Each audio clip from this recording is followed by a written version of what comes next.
Assalamualaikum warahmatullahi wabarakatuh. Perkenalkan, nama saya Aglan Pelakum. Saya dari kelas A. Di sini saya akan mempresentasikan materi saya, yaitu peraturan pada perlombaan petang. Yang pertama, menempatkan lingkaran. Jarak lingkaran harus 1,5 meter dari lingkungan dongkrak yang digunakan rintangan apapun, misalnya untuk tempat berlindung CPC atau tiang lampu lokasi.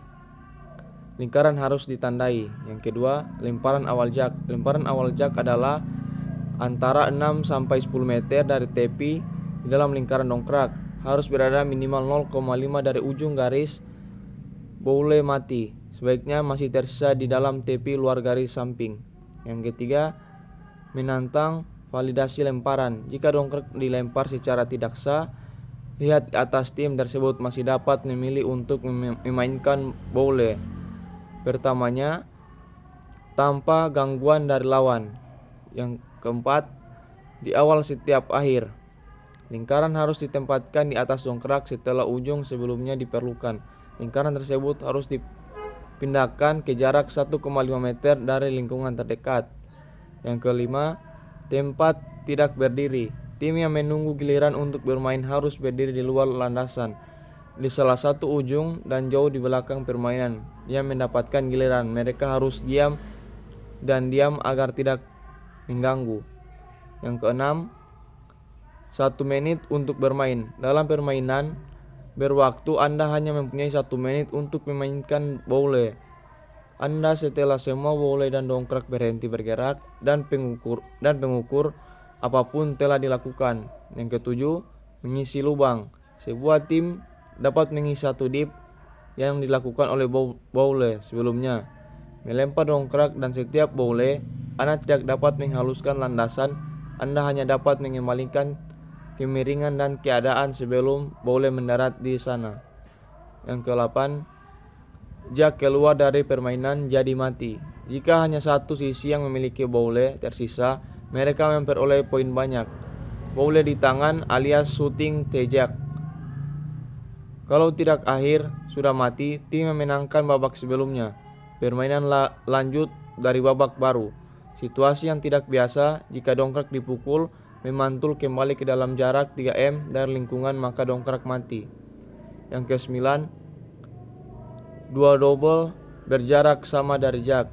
Jika kedua tim mempunyai boule, tim terakhir akan bermain, karena mereka tidak benar-benar memenangkan poin tersebut. Jika hanya satu tim yang memiliki boule, maka tim tersebut akan memainkan semuanya. Jika ada tim yang melakukan boule itu di jalan buntu, tim memenangkan babak sebelumnya, bermain lagi dan di babak baru. Yang ke-10, kapan akhir selesai aturan waktu PFI 2. Sebelum akhir, ketika semua boule dan dongkrak berhenti bergerak, akhir berikutnya dimulai saat akhir sebelumnya selesai. Tidak ada jeda waktu. 2 contoh akan membantu. Boule terakhir telah dilempar dan semua boule berhenti bergerak. Akhir itu telah berakhir, maka akhir berikutnya telah dimulai. Saat kemudian bel berbunyi, jadi Anda menyelesaikan babak baru dan memainkan 1 babak lagi. Pemecah seri, boule terakhir dilempar namun mengenai boule yang lain masih bergerak hingga bel berbunyi. Jika akhir itu belum selesai, selesaikan akhir dan memainkan 1 akhir lagi. Pemecah seri jika set. Yang ke-11, siapa yang mengukur dan memberikan poin. Bertentangan dengan kepercayaan banyak orang, mengukur tidak dilakukan oleh tim yang kalah, tapi oleh tim yang terakhir bermain. Pada akhir pertandingan 1 poin dicek atau setiap boule. Pemenang yang lebih dekat ke jak dibandingkan boule terdekat lawannya. Tim harus berdiri dengan jelas dan tidak melakukan intervensi saat pengukuran berlangsung. Yang ke-12, kedatangan terlambat. Jika Anda tiba setelah dimulainya permainan yang didefinisikan sebagai shots telah dilempar, sah atau tidak, Anda tidak dapat bermain sampai permainan berakhir. Yang ke-13, bermain dengan sendal. Sepatu berujung terbuka tidak diperbolehkan. Sepatu harus menutupi jari kaki dan tumit untuk alasan keamanan. 14, merokok dan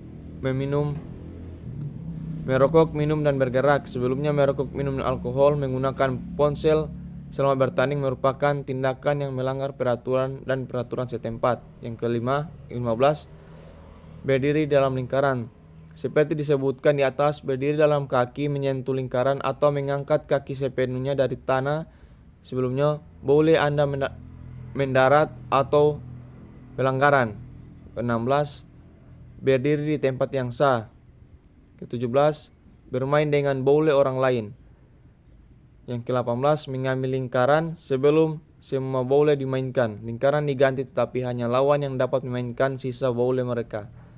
19, yang terakhir, mengambil bola dan sebelum skor akhir. Bola yang Anda ambil sudah mati jika partner dan masih memiliki bola di tangannya. Mereka tidak memperbolehkan untuk memainkannya. Jadi mungkin itulah presentasi dari saya. Lebih dari kurangnya saya mohon maaf. Wabillahi taufik walhidayah. Wassalamualaikum warahmatullahi wabarakatuh.